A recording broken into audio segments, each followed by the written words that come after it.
वन्दे गुरुनीश भक्तानीश मेषावतरकान् तत्प्रकाशंश तत्शक्ति कृष्णचैतन्यसङ्गकम् वन्दे श्रीकृष्णचैतन्य नित्यानन्दौ सहोदितौ गौड़ोदये पुष्पवन्तौ चित्रौ छन्दौ तमनोदौ अजानुलम्बितभुजौ कनकावदतौ संकीर्तनैकपितरो कमलायतक्षौ विश्वम्भरो द्विजवरो जुगधर्मपालौ वन्दे जगत्प्रियकरो करुणावतारो वन्दे श्रीकृष्णचैतन्य नित्यानन्दौ सहोदितौ गौड़ोदये पुष्पवन्तौ चित्रौ छन्दौ तमनोदौ यद्वैतं ब्रह्मोपनिषदि तदपश्यतनुभा यात्मान्तर्जामी पुरुष इति संसांश विभवो षडैश्वर्ये पूर्णजय हो भगवान् स्वयमयं न चैतन्यात् कृष्णात् जगति परतत्त्वं परोमिहम्। नमो विष्णुपादाय कृष्णपृष्ठाय भूतले श्रीमते भक्तिवेदान्त स्वामिनिति नामिने नमस्ते सरस्वती देवे गौरवाणी प्रचारिणे निर्विशेष शून्यवादी पाश्चात्यदेशतारिणे वाञ्छाकल्पतरुभ्यश्च कृपा सिन्धुभ्येव च पतितानां पावनेभ्यो वैष्णवेभ्यो नमो नमो। जय श्री कृष्ण चैतन्य प्रभु नित्यानंद श्री अद्वैत गदाधर श्रीवासादि गौर भक्त वृंद। हरे कृष्ण कृष्ण कृष्ण हरे हरे हरे राम राम राम हरे हरे। श्री चैतन्य चरितामृत श्रील कृष्णदास कविराज गोस्वामी पाद विरचित मध्यलीला षष्ठ परिच्छेद 214 नम्बर श्लोक थेके आमादेर शुरू हबे। अध्यायेर नाम सार्वभौम भट्टाचार्य उद्धार। महाप्रभु किभाबे सार्वभौम भट्टाचार्य के उद्धार करलेन पुरी धामे एसे সেই লীলার अंतिम पर्याये बर्णना हबे। तर्कशास्त्रे जड़ आमी जइছে लौह पिंड आमाद्रबाइले तुमी प्रचंड प्रताप प्रचंड। तर्कशास्त्र पाठ और आलोचनार फले भक्ति विमुख हुए आमार चेतना लौह पिंडेर मतो कठिन हुए पड़ेछिलो, किन्तु तुमी आमाके द्रवीभूत करले। तुम्हार प्रचंड प्रतापेर प्रभावे केवल ता सम्भव हयेछे। तो এই যে এই উক্তিটি पंडित सार्वभौम भट्टाचार्যের। सार्वभौम भट्टाचार्य বলছেন যে আমি তর্কশাস্ত্র অধ্যয়ন করতে করতে লৌহ পিণ্ডের মতো আমার হৃদয় শুষ্ক হয়ে গিয়েছিল। এই তর্ক যারা করেন তাদের হৃদয় অত্যন্ত শুষ্ক হয়ে যায়, যেহেতু তারা কোনো সরলভাবে কোনো কিছু গ্রহণ করেন না।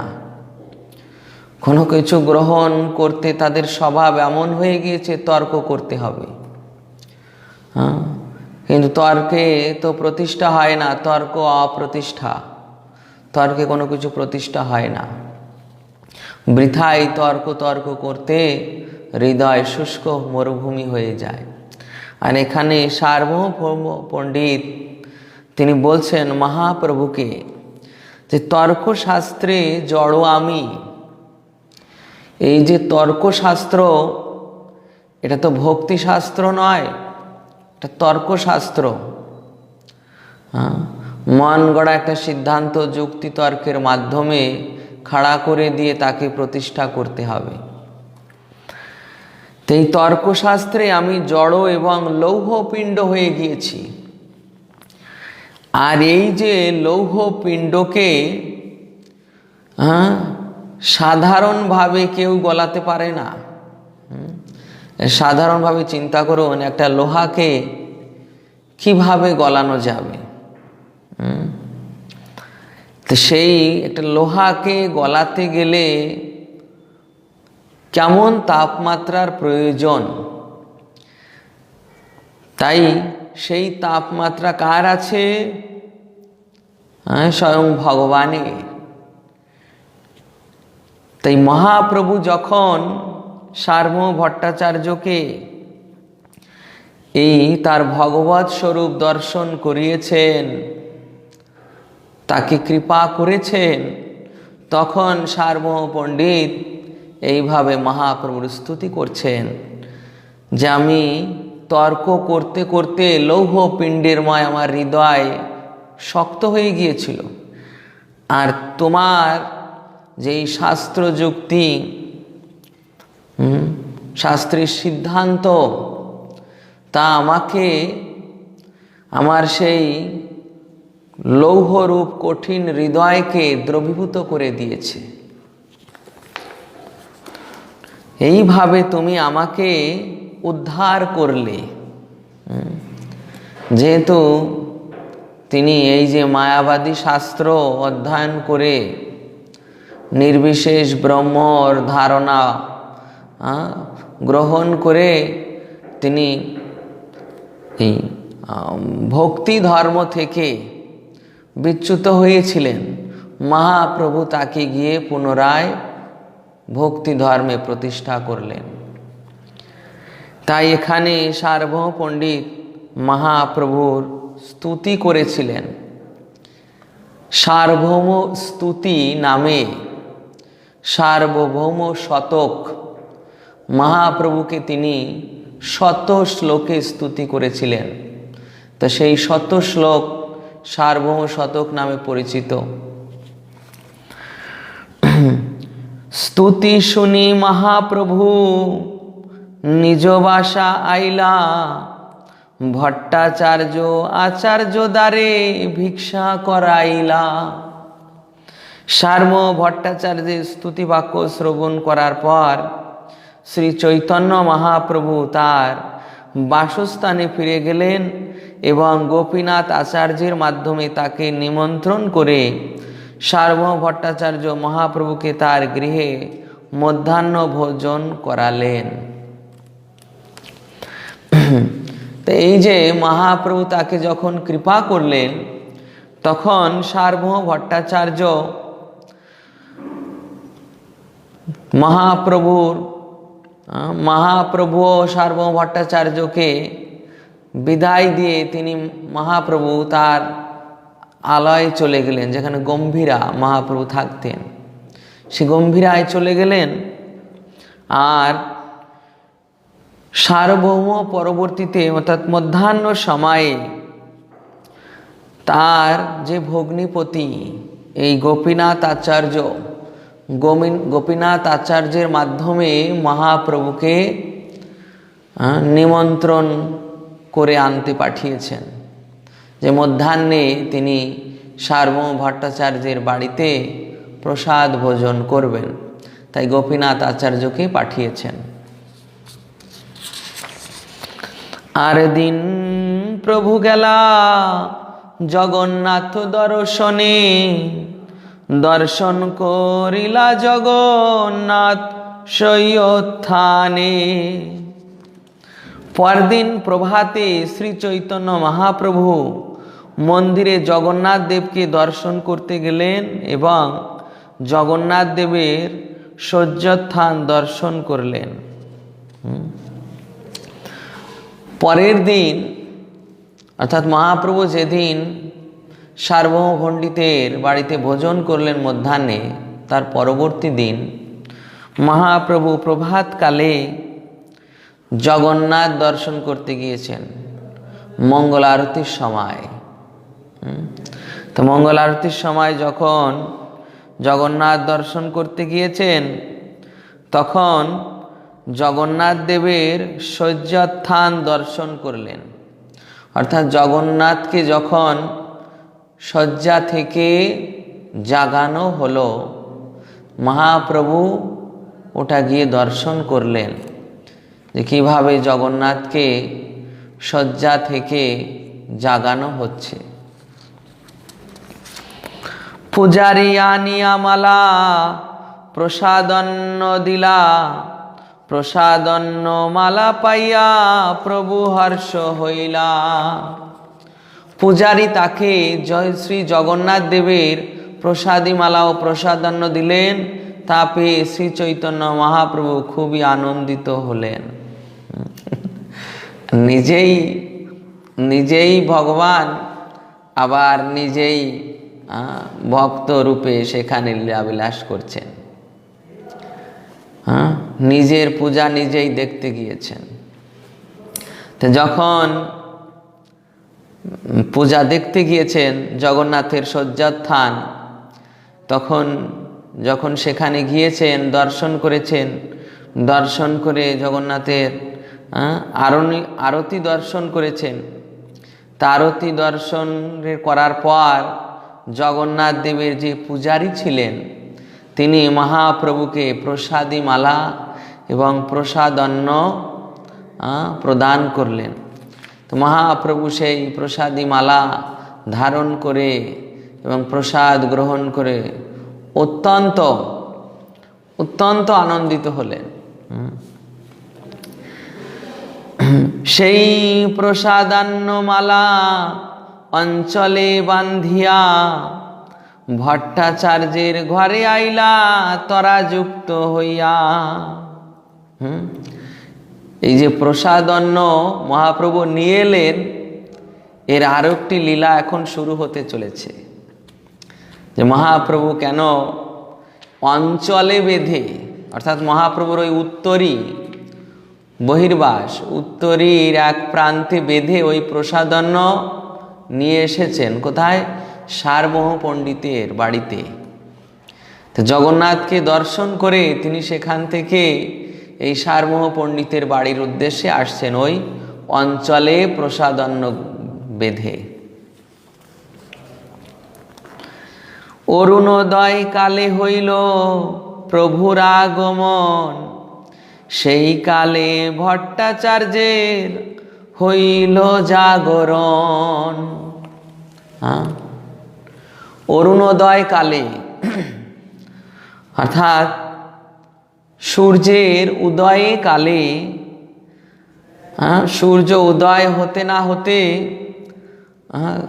শ্রী চৈতন্য মহাপ্রভু রূপ সূর্য সার্বভৌম পণ্ডিতের বাড়িতে উদয় হয়েছে। তো যখন শ্রী চৈতন্য মহাপ্রভু রূপ সূর্য এই সার্বভৌম ভট্টাচার্যের বাড়িতে উদয় হয়েছে, তখন ভট্টাচার্য নিদ্রা থেকে উঠেছেন। কৃষ্ণ কৃষ্ণ স্ফুট কহি ভট্টাচার্য জাগিলা, কৃষ্ণ নাম শুনি প্রভুর আনন্দ বাড়িলা। মহাজনদের দ্বারা শিক্ষা, মহাজনদের দ্বারা বিশেষ শিক্ষা, যে যখন নিদ্রা ছেড়ে উঠতে হয় তখন কি নাম গ্রহণ করতে হয়। দেখুন, সার্বভৌম ভট্টাচার্য যিনি মহাপ্রভুর কৃপা প্রাপ্ত হয়েছেন, তিনি কি আচার করছেন, তিনি কি শিক্ষা প্রদান করছেন। তিনি যখন ঘুম থেকে উঠলেন, তখন ঘুম থেকে উঠেই কৃষ্ণ নাম উচ্চারণ করছেন। সতত স্মর্তব্য কৃষ্ণ, কদাপি না বিস্মর্তব্য কৃষ্ণ। শ্লোকটা ভাগবতে এরকম রয়েছে, সতত স্মর্তব্য বিষ্ণু, কদাপি না বিস্মর্তব্য বিষ্ণু। অর্থাৎ সর্বদা শ্রীকৃষ্ণকে স্মরণ করা, কখনো শ্রীকৃষ্ণকে বিস্মৃত হওয়া উচিত নয়। তো দিনের শুরুতেই সার্বভৌম পণ্ডিত হে মায়াবাদী ছিলেন, মায়াবাদীদের গুরু ছিলেন, আর তিনি এইভাবে কৃষ্ণ ভক্তির আচরণ করছেন। কেন? মহাপ্রভুর কৃপা প্রাপ্ত হয়েছেন, তাই ঘুম থেকে উঠেই কৃষ্ণ কৃষ্ণ নাম কীর্তন করছেন। এবং মহাপ্রভু যখন শুনেছেন যে সার্বভৌম পণ্ডিত ঘুম থেকে উঠেই কৃষ্ণ নাম কীর্তন করছেন, তখন তিনি অত্যন্ত আনন্দিত হয়েছেন। বাহিরে প্রভুর দেহ পাইল দর্শন, আস্তে ব্যস্তে আসি কইল চরণ বন্দন। ঘরের বাইরে এসে সার্বভৌম ভট্টাচার্য শ্রী চৈতন্য মহাপ্রভু দর্শন পেলেন এবং অত্যন্ত বিনীতভাবে তার শ্রীপাদ পদ্মের বন্দনা করলেন। তো মহাপ্রভু বারান্দা অর্থাৎ বাইরে, ঘরের বাইরে তিনি উপস্থিত হয়েছেন, দাঁড়িয়ে রয়েছেন। আর সার্বভৌম পণ্ডিত তিনি ঘরের ভিতরে শয়ন করেছিলেন, সেখান থেকে নিদ্রা ভঙ্গ করে কৃষ্ণ নাম উচ্চারণ করতে করতে বাইরে এসে দেখলেন মহাপ্রভু দাঁড়িয়ে। তো মহাপ্রভুকে দর্শন করে তিনি এখানে মহাপ্রভুকে চরণ বন্দনা করলেন, তার দণ্ডবত করলেন এবং চরণ বন্দনা করলেন। চরণ বন্দনা করলেন মানে মহাপ্রভুর স্তুতি করলেন।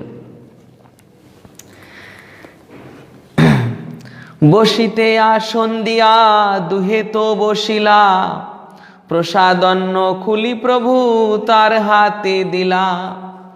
সার্বভৌম ভট্টাচার্যকে মহাপ্রভু বসার আসন দিলেন, সার্বভৌম ভট্টাচার্য মহাপ্রভুকে বসার আসন দিলেন এবং নিজেও বসলেন।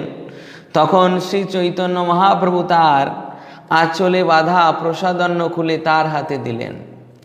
যে মহাপ্রভু যে অঞ্চলে প্রসাদন্ন বেঁধে এনেছিলেন, সেই প্রসাদন্ন যখন সার্বভৌম ভট্টাচার্য মহাপ্রভুকে বসার আসন দিলেন এবং তিনিও বসলেন, তখন মহাপ্রভু বসে ওই নিজের উত্তরী থেকে সে অঞ্চল খুলে সেই প্রসাদন্ন সার্বভৌমকে প্রদান করলেন। দেখুন, সার্বভৌম পণ্ডিত ওই ভোরবেলা উঠেছেন, এখনো মুখ ধননি, হাত মুখ কিছু ধননি, কোনো কিছু ধোয়া হয়নি তার। ওই অবস্থায় বসে মহাপ্রভুর সঙ্গে আলাপ করছেন আর ওই হাত পেতে প্রসাদন্ন গ্রহণ করলেন। প্রসাদন্ন পাইয়া ভট্টাচার্যের আনন্দ হইল, স্নান সন্ধ্যা দন্ত ধাবন যদ্যপি না কইল। চৈতন্য প্রসাদে মনের সব জাড্য গেল, এই শ্লোক পড়ি অন্ন ভক্ষণ করিল। তো মহাপ্রভু যখন সার্বভৌম পণ্ডিতকে ওই প্রসাদ অন্ন দিলেন, মহাপ্রসাদ জগন্নাথের, তো সার্বভৌম পণ্ডিত তো তখন কোনো কিছুই করেননি, সকালবেলা উঠেই চলে এসেছেন, না হাত মুখ ধোয়া, না মুখে জল নেওয়া, কোনো কিছুই করেননি। ওই অবস্থায় মহাপ্রভুর সামনে বসে মহাপ্রভু প্রসাদ দিয়েছেন, তিনি সেটা গ্রহণ করেছেন। গ্রহণ নিয়ে করে হাতে রেখে দিয়েছেন তা নয়,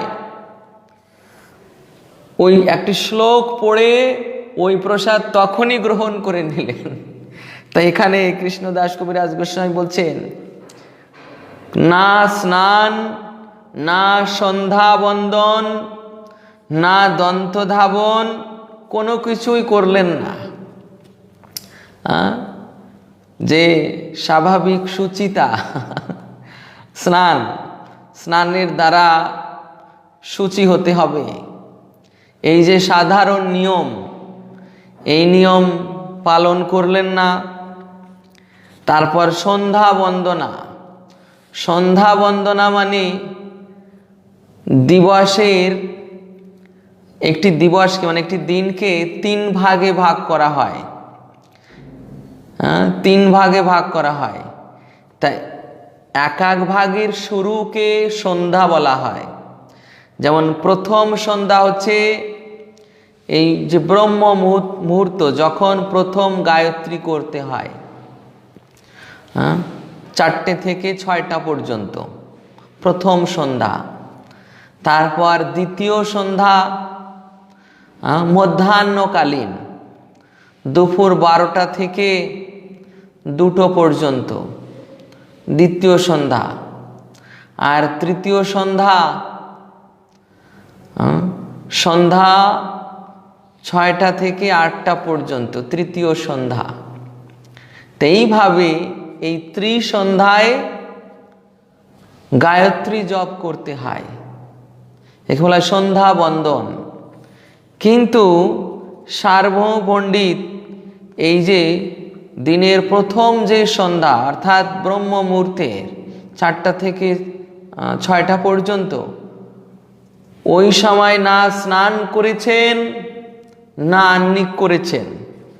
মহাপ্রভু প্রসাদ দিয়েছেন, মহাপ্রসাদ হাত পেতে নিয়েছেন, গ্রহণ করেছেন, সেবন করেছেন।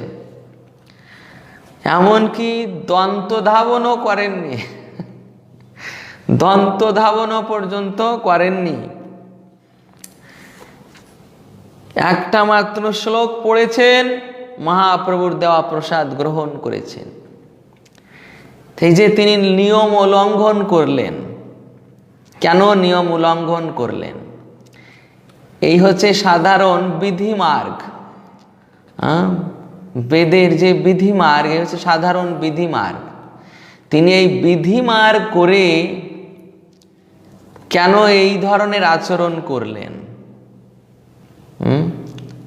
তো এর কারণ রয়েছে, সেটা পরবর্তীতে আসছে। তো সার্বভৌম পণ্ডিত কোন শ্লোক উচ্চারণ করে এই মহাপ্রসাদ গ্রহণ করলেন? শুষ্কম পর্যুষিতম বাপি নীতম বা দূরদেশত প্রাপ্তিমাত্রেণ ভোক্তব্যম নত্র কালো বিচারণা। সার্বভৌম ভট্টাচার্য বললেন, মহাপ্রসাদ শুষ্কই হোক, বাসি হোক বা দূর দেশ থেকে আনিত হোক, তা পাওয়া মাত্রই ভক্ষণ করা উচিত, তাতে কাল বিচারের প্রয়োজন নেই।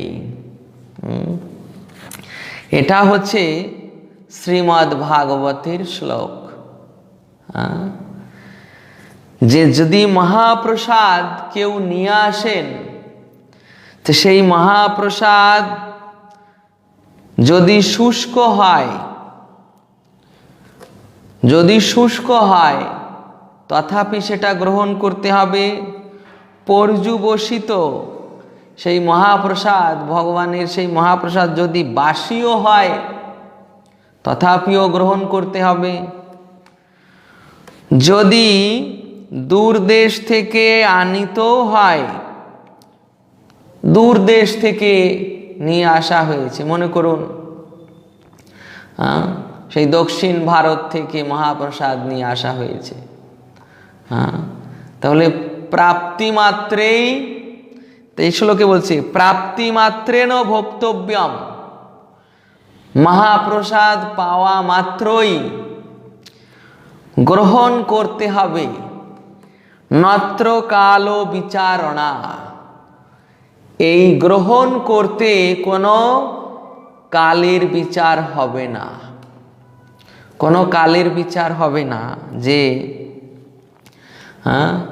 এই সময় কি রাত্র, এই সময় খাওয়া যাবে না, এই প্রকার কোনো বিচার করা যাবে না। এটা হচ্ছে কি বিধি? এটাকে বলা হয় ভাগবত বিধি। ভাগবত বিধি, প্রসাদ সেবন করা, ভাগবত বিধি, মহাপ্রসাদ সেবন করা। আর যেটা এই যে সন্ধ্যা স্নান বন্দন, এটা হচ্ছে পঞ্চরাত্রিক বিধি। এটা হচ্ছে কি বৈধি মার্গ, বৈধি মার্গ। আর এটাই চলে গেল রাগানুগা ভক্তির স্তরে। এই যে ভাগবত বিধি, এটা আছে রাগানুগা ভক্তির স্তরে। আর যেটা পঞ্চরাত্রিক বিধি, এটা হচ্ছে বৈধি মার্গের স্তরে। তো বৈধি মার্গের স্তর থেকেই রাগানুগা স্তর বেশি মাহাত্ম্যপূর্ণ। তাই সার্বভৌম পণ্ডিত সেই রাগানুগা স্তরে এই ভাগবত বিধিতে এই প্রসাদ গ্রহণ করেছেন। যে শ্রীমদ্ ভাগবতে রয়েছে যে মহাপ্রসাদ প্রাপ্তি মাত্রই গ্রহণ করতে হবে। তাই তিনি কালের বিচার না করেই তিনি মহাপ্রসাদ গ্রহণ করলেন। দেখুন, সার্বভৌম পণ্ডিত তিনি কিন্তু সেই স্তরে, এখানে বিষয় আছে, সার্বভৌম পণ্ডিত তিনি সেই স্তরে উন্নীত হয়েছেন মহাপ্রভুর কৃপায়। সেই স্তরে তিনি উন্নীত হয়েছেন। এখন এইরকম একটি বিষয় মহাপ্রভু আর এক জায়গায় লীলাবিলাস করেছিলেন যে যদি কেউ একাদশীর দিন এইভাবে মহাপ্রসাদ দেয়, তাহলে কি করব আমরা? মহাপ্রভু সেই সিদ্ধান্ত দিয়েছেন। এইরকমই একদিন মহাপ্রভু গম্ভীরায় বসে ভক্তগণের সঙ্গে নাম কীর্তন করছেন একাদশী তিথিতে, সেই জগন্নাথপুরীতে। তা একজন পূজারী পাণ্ডা সে একাদশী তিথিতে মহাপ্রভুর কাছে অন্ন প্রসাদ দিয়ে গিয়েছিলেন। তো মহাপ্রভু তখন নাম করছিলেন, জপমালায় নাম করছিলেন। তো যখন অন্নপ্রসাদ দিয়ে গেলেন, সেই অন্নপ্রসাদ মাঝখানে রাখা হলো, মাঝখানে রেখে প্রণাম করা হলো এবং মহাপ্রভু ভক্তবৃন্দের সহিত এই মহাপ্রসাদকে ঘিরে বসলেন এবং সেখানে বসে ওই জপ করতেই লাগলেন। সেই প্রসাদ কিন্তু সেই দিন গ্রহণ করলেন না। তো যখন সেই মহাপ্রসাদ গ্রহণ করলেন না, এই যে মহাপ্রসাদের অবজ্ঞাও কিন্তু করলেন না। কেন? ওই মহাপ্রসাদকে প্রণাম করে মহাপ্রসাদের সামনে বসে জপ করছেন। আর জপ করে পরের দিন সকালবেলা স্নান করে, সমুদ্র স্নান করে দ্বাদশী তিথিতে সেই অন্নপ্রসাদ গ্রহণ করলেন স্বয়ং মহাপ্রভু। তা তিনি এই আচরণের শিক্ষা দিলেন যে যদি একাদশী তিথিতে এই জগন্নাথের অন্নপ্রসাদ গ্রহণ করা হয়, তাহলে কি হবে? ভক্তি অঙ্গের হানি হবে। ভক্তি অঙ্গের হানি অর্থাৎ যারা এই বিধি মার্গে আছেন, বিধি মার্গে তাদের ভক্তি অঙ্গের হানি হবে। কিন্তু জগন্নাথ মন্দিরে যারা জগন্নাথের অন্তরঙ্গ পরিকরগণ, তাদের কিন্তু এই ধরা বাঁধা নিয়ম নেই। তারা কিন্তু ওই একাদশীর দিন অন্নপ্রসাদ গ্রহণ করতে পারে, যেহেতু তারা তার পরিকর, তারা স্বতঃস্ফূর্ত মার্গে, তারা রাগ মার্গে।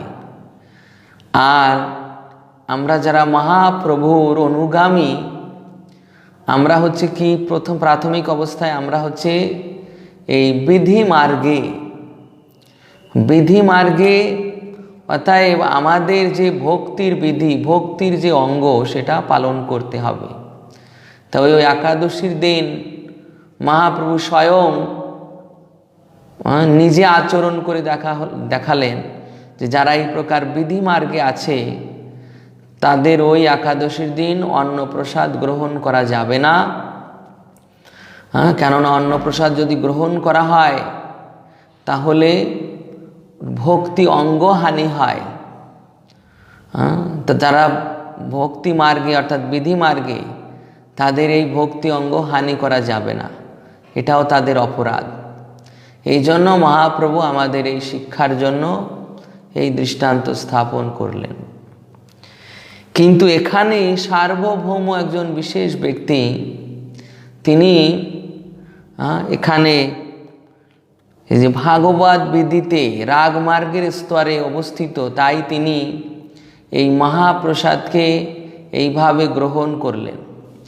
এবং যেহেতু তিনি অধিকারী ব্যক্তি, তাই তার এইরকম আচরণ শোভা পায়। যেহেতু তিনি সেই স্তরে, এই জন্য তার ক্ষেত্রে এই আচরণ ঠিক এরকমই যথোচিত হয়েছে। কিন্তু আমাদের ক্ষেত্রে যেহেতু আমরা বিধি মার্গে, তাই আমাদের ক্ষেত্রে এই বিধি মার্গের নিয়ম অনুসরণ করাই ভালো হবে। তবে মহাপ্রসাদ যদি এইভাবে আমাদের গুরুবর্গ আদেশ করেন তাহলে আপনারা গ্রহণ করতে পারেন। যে এরকম সন্ধ্যা বন্দনা, স্নান, দন্ত ধাবন, এই যে বিধি মার্গ, যেহেতু আপনার গুরুদেব আপনাদের যে নির্দেশ প্রদান করেছেন যে সকালে স্নান করতে হবে, তারপর সন্ধ্যা বন্দনা গায়ত্রী করতে হবে, তা এই সমস্ত কিছু করার পর গ্রহণ, এটা আমাদের বিধি মার্গে। এখন গুরুবর্গের যে আদেশ, সেই হিসেবে আমাদের চলাই বাঞ্ছনীয়। তবে ভাগবত বিধিও রয়েছে, যদি কেউ সেই স্তরে উন্নীত হয়ে যান তখন তিনি ভাগবত বিধিও অবলম্বন করতে পারেন।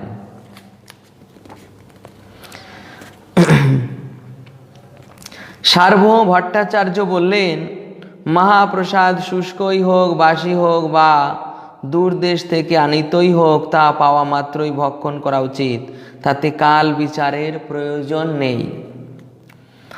ন দেশ নিয়মস্তত্র ন কাল নিয়মস্তথা, প্রাপ্তম মন্যম দ্রুতম শিষ্টে ভোক্তব্যম হরিরব্রবৃত।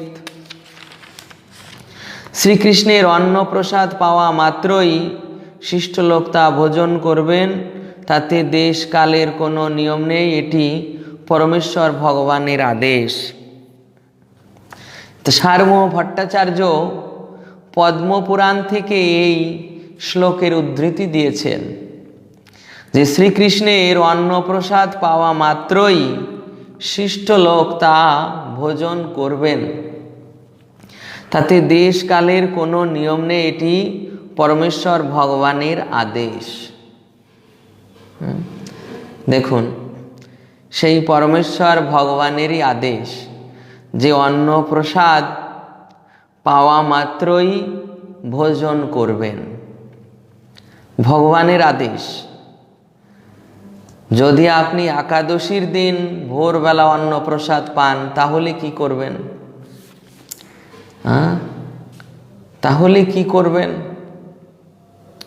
তো মহাপ্রভু যে নির্দেশ দিয়ে গিয়েছেন সেইটাই আমাদের আদর্শ,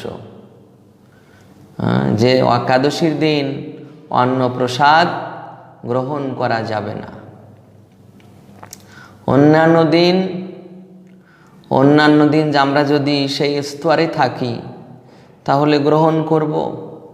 আর যদি আমরা বিধি মার্গে অবস্থান, সদ্গুরুদেব আমাদের যে নির্দেশ প্রদান করেছেন সেই নির্দেশই গ্রহণ করব। তো এইভাবে দেখুন, ভগবানের আদেশ সেটা সকলে মানতে বাধ্য, কিন্তু ভগবানের পৃষ্ঠজন শ্রী গুরুদেব, ভগবানের পৃষ্ঠজন শ্রী গুরুদেব যে নির্দেশ আপনাকে দিয়েছেন, তিনি বিবেচনা করেছেন যে আপনি কোন স্তরে, সাধারণ স্তরে, বিধি মার্গে। তো বিধি মার্গে আপনাকে বিধি মার্গের নিয়ম পালন করতে হবে। তখন ভগবানের আদেশ যে শ্রীকৃষ্ণ তার অন্নপ্রসাদ পাওয়া মাত্রই গ্রহণ করতে হবে, কিন্তু সেই আদেশও কখনো কখনো ব্যতিক্রম হয়। দেখুন, যেখানে নিয়ম আছে সেখানে ব্যতিক্রম হয়। কি নিয়ম? এই যে শ্রীকৃষ্ণ আদেশ করেছেন যে অন্নপ্রসাদ পাওয়া মাত্রই গ্রহণ করতে হবে, কিন্তু সেই শ্রীকৃষ্ণ মহাপ্রভু রূপে আবার তিনি বলছেন যে যদি একাদশীর দিন অন্নপ্রসাদ হয় তাহলে সেটা যারা বিধি মার্গে আছেন তাদের গ্রহণ করা যাবে না, কারণ ভক্তি অঙ্গ নষ্ট হয়। সেই রকম সেই ভগবানের আদেশ কোথাও কোথাও ব্যতিক্রম হয়। তা আমরা যারা বিধি মার্গে রয়েছি তাদের ক্ষেত্রে আমাদের গুরুদেব যে আদেশ দিয়েছেন সেটাকেই মুখ্য হিসেবে দেখা, বিবেচনা করাই ভালো।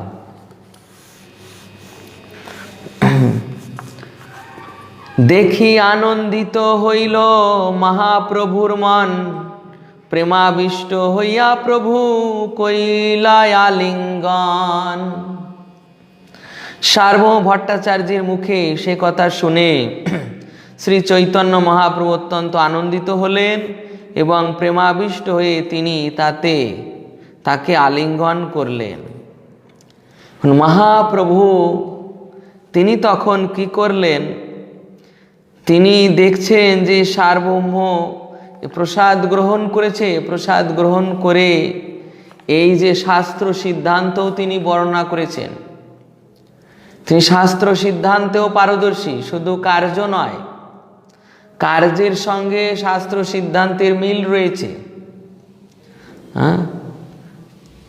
আমাদের চৈতন্য চরিতামৃতে এই শ্লোক রয়েছে যে আপনি আচরি ধর্ম জীবেরে শিখায়, নিজে না আচরিলে শেখানো না যায়।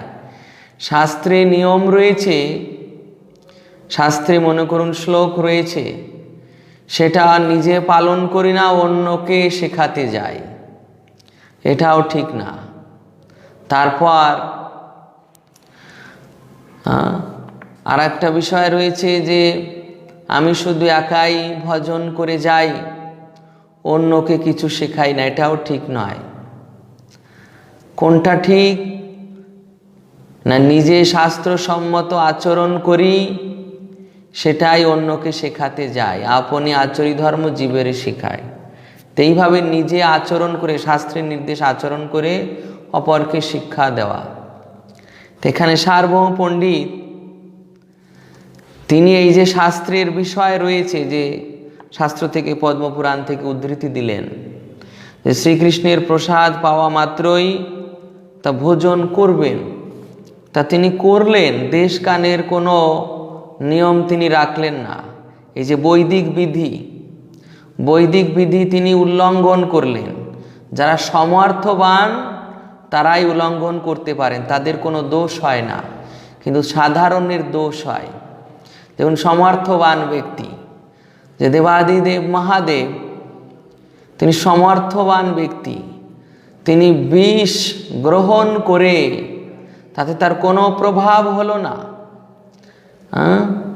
আর ওই বিষ, হলাহল বিষ যখন বাইরে এলো সমুদ্র মন্থনের পর, তখন দেবতারাও ওর সেই ক্রিয়া বা প্রভাব দেবতারাও সহ্য করতে পারছিলেন না, তা সাধারণ মানুষের তো দূরের কথা। তো এইভাবে সমর্থবান ব্যক্তি অনেক কিছুই করতে পারেন, তিনি বৈদিক নিয়ম লঙ্ঘন করলে তার কোনো দোষ হয় না। যেমন এক সময় মহারাজ বলছিলেন যে তিনি এক সময় উজ্জয়িনী গিয়েছেন, তো সেখানে দেখছেন যে সেই মন্দিরে, মহাকালেশ্বর মন্দিরে শিবের শরীরে, শিবলিঙ্গে তাজা রাগ লাগানো হচ্ছে। অর্থাৎ মৃতদেহকে জ্বালানোর পর যে ছাই ভস্ম থাকে সেটা এনে সেই মৃতদেহের ছাই ভস্ম সেই মহাকালেশ্বরকে তার শরীরে লেপন করা হচ্ছে। তো সেই লেপন করার পর সেই ছাই ভস্ম প্রসাদী রূপে রাখা হয়েছে ওখানে। তো মহারাজ গিয়েছেন, মহারাজ গিয়ে যে শুনেছেন যে এটা সেই মহাদেবের প্রসাদী ছাই ভস্ম, যে মৃতদেহকে জ্বালানোর পর গ্রহণ মহাদেবকে লাগানো হয়েছে। তো মহারাজ তখন সিদ্ধান্ত দিচ্ছেন যে এটার অধিকারী শিবজি, আমি নই। এটার অধিকারী শিব, আমি নই। এইভাবে আমাদের সম্প্রদায়ের একজন মহারাজ তিনি এইভাবে শিক্ষা দিয়েছিলেন যে আমরা সর্বাঙ্গে তিলক করি, এটাই হচ্ছে আমাদের কি বৈদিক বিধান। সেখানে বৈদিক বিধান উল্লঙ্ঘন করে আমরা যে ওই যে মৃতদেহের ছাই ভস্ম মাগব, এটা আমাদের বিধিমার্গে নয়। এটা যারা সমর্থবান, যারা এগুলো গ্রহণ করেও ভগবত ভজন করতে পারেন তাদের ক্ষেত্রে, তো এইরকম দেবাদিদেব মহাদেব এরকম ব্যক্তি, তাই তিনি সেটা গ্রহণ করেও ভগবত ভজন করতে পারেন। তাই তিনি এই বিধিমার্গ উল্লঙ্ঘন করলেও তিনি এর দ্বারা প্রভাবিত হন না। কিন্তু আমরা যদি বিধিমার্গ উল্লঙ্ঘন করতে যাই তাহলে আমাদেরই প্রভাবিত হয়ে পড়তে হবে। তাই এখানে সার্বভৌম পণ্ডিত তিনি এই যে বিধিমার্গ উল্লঙ্ঘন করেছেন, সন্ধ্যা স্নান করেননি, সন্ধ্যা বন্দন করেননি, তারপর দন্ত ধাবন করেননি, মহাপ্রভু প্রসাদ দিয়েছেন সেটা গ্রহণ করে নিয়েছেন, কেন শাস্ত্রে রয়েছে, কেন এবং তিনি সেই স্তরে, তাই তিনি গ্রহণ করে নিলেন। তো এটা দেখে মহাপ্রভু অত্যন্ত আনন্দিত হয়েছেন এবং প্রেমাবিষ্ট হয়ে সার্বভৌম পণ্ডিতকে আলিঙ্গন করেছেন। দুইজনে ধরি দুহে করেন নর্তন, প্রভু ভৃত্য দুহা স্পর্শে দোহার ফুলে মন। প্রভু ভৃত্য পরস্পরকে আলিঙ্গন করে নৃত্য করতে লাগলেন। পরস্পরের স্পর্শে তাদের হৃদয় আনন্দে উদ্বেল হয়ে উঠল। যে প্রভু এবং ভৃত্য পরস্পরকে আলিঙ্গন করে নৃত্য করতে লাগলেন। মহাপ্রভু তাকে আলিঙ্গন করছেন, সার্বভৌম পণ্ডিত মহাপ্রভুকে আলিঙ্গন করে সুখ অনুভব করছেন। আর মহাপ্রভু কি সুখ অনুভব করছেন? যে সার্বভৌমের আজ এই প্রসাদের মাহাত্ম্য জ্ঞান হয়েছে, সেই বিধিমার্গ অতিক্রম করে স্বতঃস্ফূর্ত ভক্তিতে উন্নীত হয়েছে। তাই মহাপ্রভু আনন্দে তাকে আলিঙ্গন করছেন। সেদ কম্পয় অশ্রু দুহে আনন্দে ভাসিলা, প্রেমাবিষ্ট হইয়া প্রভু কহিতে লাগিলা। তো মহাপ্রভুর এই অষ্টসাত্ত্বিক বিকার শুরু হয়েছে। অশ্রু, কম্প, রোমাঞ্চ, পুলক, গদগদ, স্বর, বৈবর্ণ ভেদ, এই যে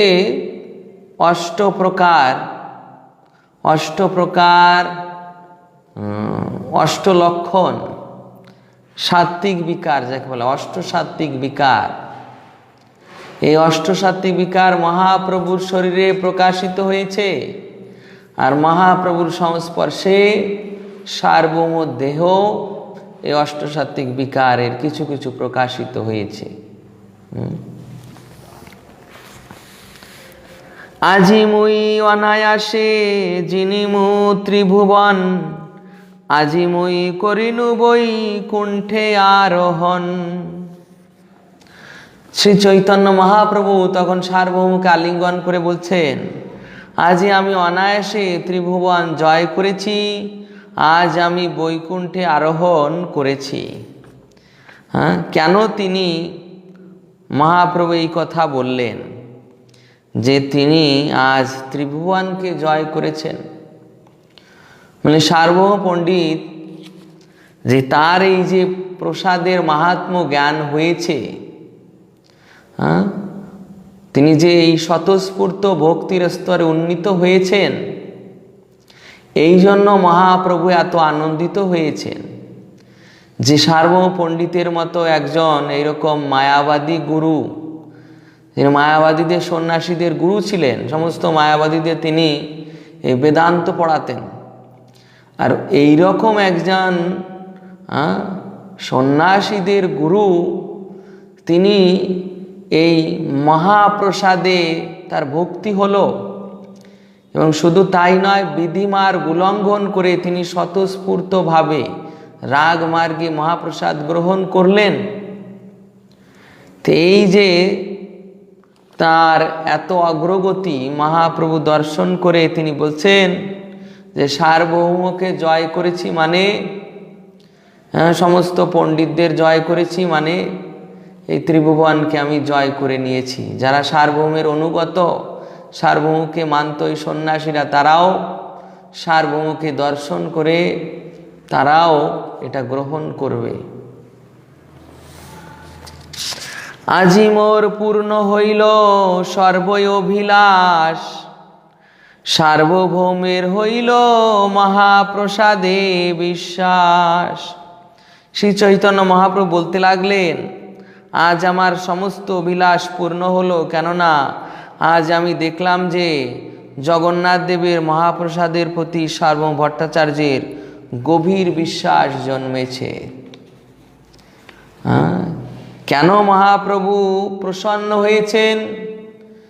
যে সার্বভৌম পণ্ডিতের মতো একজন ব্যক্তি, যিনি এই প্রকার মায়াবাদী সন্ন্যাসীদের গুরু, আবার কঠোর বৈদিক বিধিনিষেধ পালন করতেন, তো তিনি সেই বৈদিক বিধিনিষেধ, সেই বিধিমার্গের গণ্ডি ছেড়ে তিনি এই যে রাগমার্গে উন্নীত হয়েছেন এবং মহাপ্রসাদের প্রতি তার যে এই যে ভক্তি হয়েছে, যে প্রাপ্তি মাত্রই মহাপ্রসাদ গ্রহণ করে নিয়েছেন, তাই দেখে মহাপ্রভু অত্যন্ত আনন্দিত হয়েছেন। তো এইভাবে মহাপ্রভু অত্যন্ত আনন্দিত হয়ে সার্বভৌমকে আলিঙ্গন করলেন এবং বলছেন, আজি তুমি নিষ্কপটে হইলা কৃষ্ণাশ্রয়, কৃষ্ণ আজি নিষ্কপটে তোমা হইল সদয়। যে আজ তুমি নিষ্কপটে শ্রীকৃষ্ণের চরণাশ্রয় গ্রহণ করেছ, যে মহাপ্রসাদ গ্রহণ করা এবং বিশ্বাসের সহিত গ্রহণ করা, এটা একটা ভক্তি। ছিল রূপ গোস্বামীপাদ তার রচিত ভক্তি রসামৃত সিন্ধু গ্রন্থে যে 64 অঙ্গ প্রদান করেছেন ভক্তির, সেখানে মহাপ্রসাদ সেবন করা মানে মহাপ্রসাদ গ্রহণ করাও একটি ভক্তির অঙ্গ। এইভাবে সার্বভৌম পণ্ডিত এই যে বিধি মার্গ অতিক্রম করে তিনি যে মহাপ্রসাদ গ্রহণ করলেন, তাই মহাপ্রভু অতি প্রসন্ন হয়ে বলছেন যে এই যে তুমি নিষ্কপটে কৃষ্ণাশ্রয় গ্রহণ করেছ, অর্থাৎ কৃষ্ণ যে উপদেশ করেছে পদ্মপুরাণে যে মহাপ্রসাদ অন্ন পাওয়া মাত্রই গ্রহণ করবে, এই যে তুমি কৃষ্ণের কথায় বিশ্বাস করে সেই প্রসাদ গ্রহণ করলে, তাই তুমি আজ নিষ্কপটে কৃষ্ণাশ্রয় প্রাপ্ত হলে। এবং কৃষ্ণ আজি নিষ্কপটে তোমার প্রতি সদয় হলো। কৃষ্ণ আজ নিষ্কপটে তোমার প্রতি সদয় হলো। মহাপ্রভু কৃপা করলেন। মহাপ্রভু তিনি তো সেই স্বয়ং কৃষ্ণ। তাই মহাপ্রভু কৃপা করেছেন মানে কৃষ্ণই কৃপা করেছেন, কৃষ্ণ সদয় হয়েছেন। কিন্তু মহাপ্রভু বলছেন না যে আমি তোমার প্রতি সদয় হয়েছি, তিনি বলছেন কৃষ্ণ সদয় হয়েছেন। আজি সে খণ্ডিল তোমার দেহাদি বন্ধন, আজি তুমি ছিন্ন কইলে মায়ারও বন্ধন। আজ কৃষ্ণ তোমার দেহাদি বন্ধন থেকে মুক্ত করলেন এবং আজ তুমি মায়ার বন্ধন ছিন্ন করলে। এই যে প্রসাদের উপর এত বিশ্বাস হলো, কৃষ্ণের কথা এত বিশ্বাস হলো, যে কৃষ্ণ যা বলেছেন সেটা গ্রহণ করে নিলেন এবং বিধি মার্গে অতিক্রম করে এই রাগ মার্গে প্রবেশ করলেন। তাই তার এই যে দেহাদি বন্ধন মানে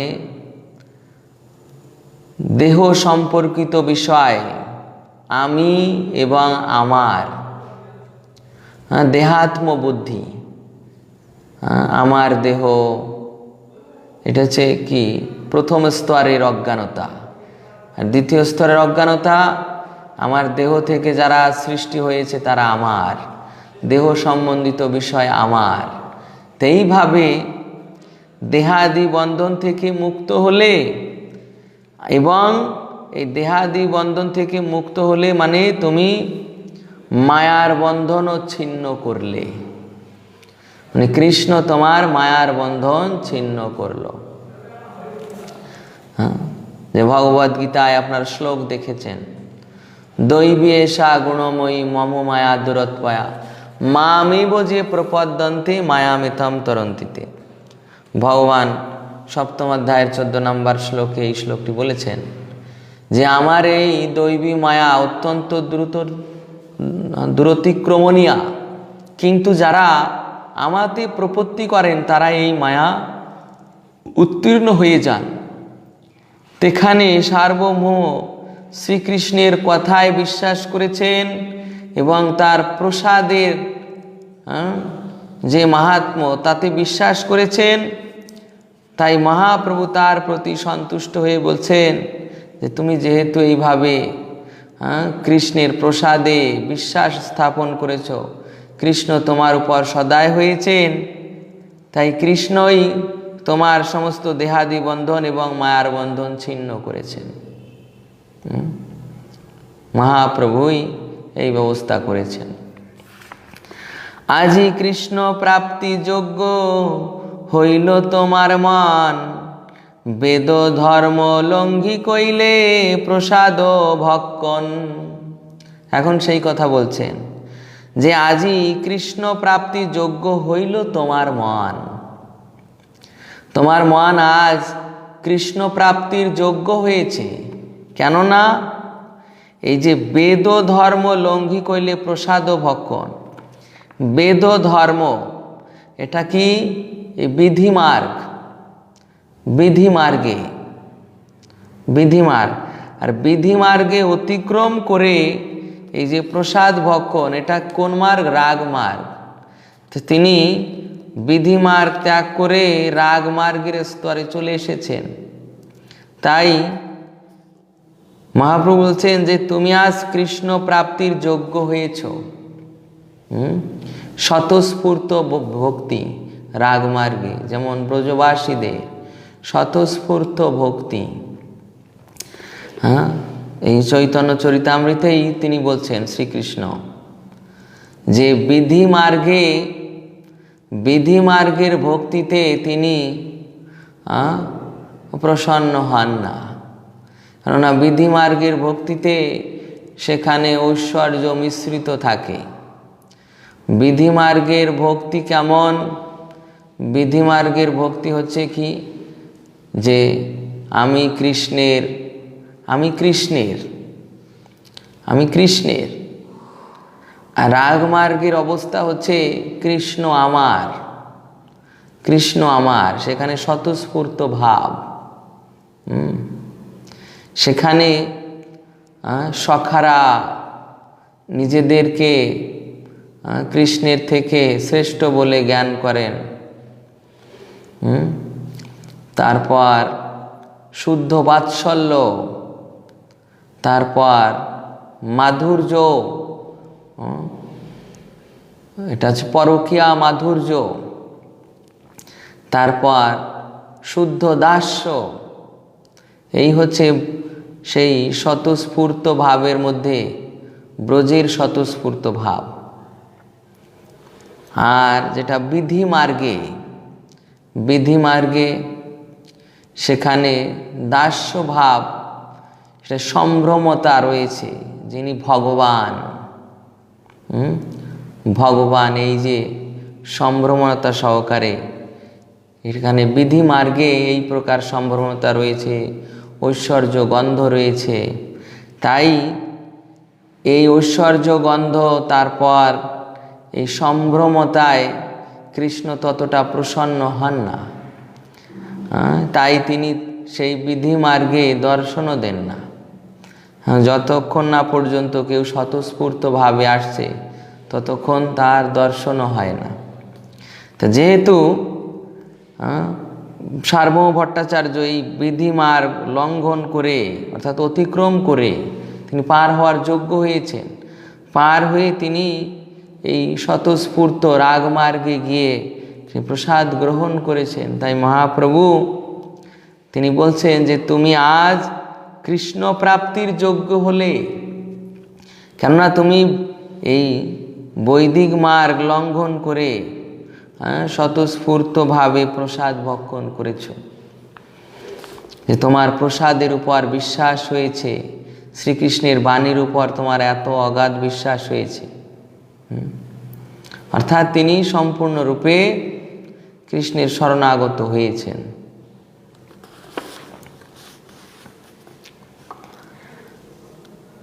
যে আজ তোমার মন শ্রীকৃষ্ণের চরণারবিন্দের আশ্রয় গ্রহণ করার যোগ্যতা অর্জন করলো, কেননা বৈদিক বিধিনিষেধ লঙ্ঘন করে তুমি প্রসাদ ভক্ষণ করেছ।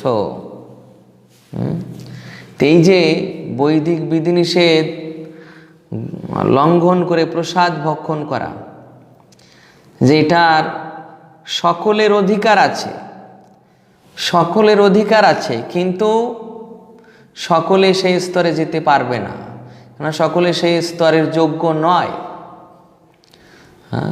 এক সময় একটা দৃষ্টান্ত দিই দেখুন, যে এক সময় জগন্নাথ দাস বাবাজি মহারাজের সেবক, তার নাম ছিল বিহারী কৃষ্ণ দাস। তো তিনি বাবাজি মহারাজকে ভোগ লাগিয়ে প্রসাদ খেতে দিয়েছেন, প্রসাদ। তো সেই প্রসাদ যখন খেতে দিয়েছেন, খেতে দিয়ে তিনি চলে গিয়েছেন একটু দূরে। আর ওই সময় বাবাজি মহারাজ প্রসাদ গ্রহণ করছেন, ওই সময়ে 5-7টা কুকুর ছানা এসে ওই বাবাজির সঙ্গে একই থালায় খেতে শুরু করেছেন। বাবাজিও খাচ্ছেন, ওই কুকুর ছানাগুলোও খাচ্ছে, বাবাজি তাড়াচ্ছেন না। তো বিহারী এসে দেখছেন যে বাবাজিকে আমি প্রসাদ গ্রহণ করতে দিয়েছি, আর সেই থালায় কুকুরে মুখ দিয়েছেন, অথচ বাবাজিও সেই কুকুরের উচ্ছিষ্ট ওগুলোই গ্রহণ করে যাচ্ছেন, তার কোনো ভ্রুক্ষেপ নেই। তা দেখুন তিনি কোন স্তরে, তিনি কোন স্তরে, সেটাও প্রসাদ, তিনি কোন স্তরে, কিন্তু কুকুরের উচ্ছিষ্ট হলেও তিনি সেটা গ্রহণ করছেন। আর আমাদের যদি এরকম প্রসাদ কুকুরের উচ্ছিষ্ট হয়, আমরা কি সেটা গ্রহণ করার ক্ষমতা রাখি? না, আমরা সেই স্তরে এখনো উন্নীত হয়নি। কেননা ওটা দর্শন করলে আমাদের ঘৃণাবোধ হবে। আমরা সেই স্তরে এখনো উন্নীত হইনি, আমরা এখনো সেই বিধি মার্গে। এই জন্য রাগ মার্গের যে বিষয়, সেটা সেই স্তরে না গেলে এখন কেবল বিড়ম্বনাই হয়ে যায়, উপবাসের পাত্র হতে হবে। অতএব আমাদের যে স্তর, সেই স্তর অনুযায়ী সেই রকম আচরণ করা উচিত। তাই এখানেই আজ আমাদের শ্রীমৎ শ্রী চৈতন্য চরিতামৃতে পাঠ বিশ্রাম রাখা হচ্ছে। যদি আপনাদের প্রশ্ন থাকে তাহলে আপনারা প্রশ্ন করতে পারেন। হরে কৃষ্ণ।